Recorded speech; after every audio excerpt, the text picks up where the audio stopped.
भगवत भाव का किसी भी रूप में उपस्थित होना ये आपकी क्षमता नहीं है, ये श्री जी की कृपा होती है, तभी हो सकता है।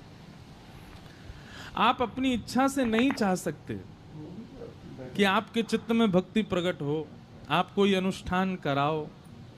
हाँ, सुनकर के आपको प्रेरणा जरूर मिल जाती है, देख करके आपको प्रेरणा जरूर मिल जाती है, पर वो कर्तव्यशील श्री जी की कृपा से ही होता है, ठाकुर जी के अनुग्रह से ही होता है।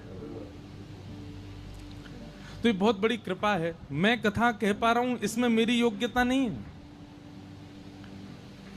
अच्छे से अच्छे बोलने वाले लोग दुनिया में हैं, अच्छे से अच्छे शब्दों का चयन करने वाले लोग, उनके पास इतने पर्यायवाची शब्द हैं, वो एक शब्द के अनेक अर्थ कर सकते हैं। अच्छे से अच्छे लच्छेदार वाणी बोलने वाले लोग दुनिया में भरे पड़े हैं, पर सब कथा नहीं कहते। कथा कौन कहता है? जिसको ठाकुर जी चाह रहे हो कि जे कथा कहे, वही कह रहा है। और उसमें भी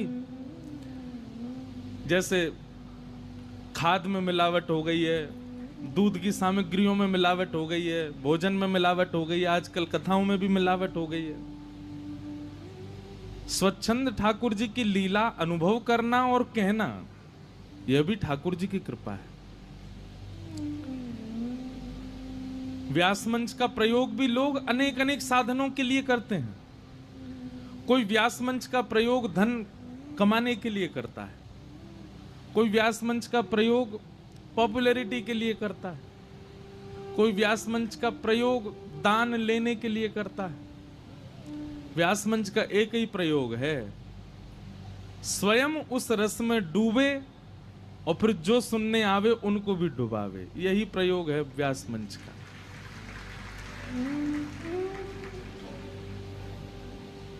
निगम कल्पतरोर गलितम फलम सुख मुखाद मृत द्रव संयुतम पिबत भागवतम रसमालयम मुहुर्हो रसिका भुवि भावुका। श्रीमद् भागवत जी के बगल में आपको सुखदेव जी दिख रहे हैं, पीछे वाले इनको दिख रहे हैं।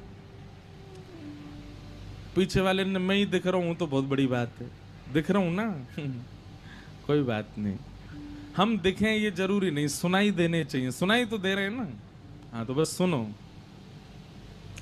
भागवत जी के बगल में सुखदेव जी बैठे हैं, यजमान परिवार इनका पूजन करते हैं।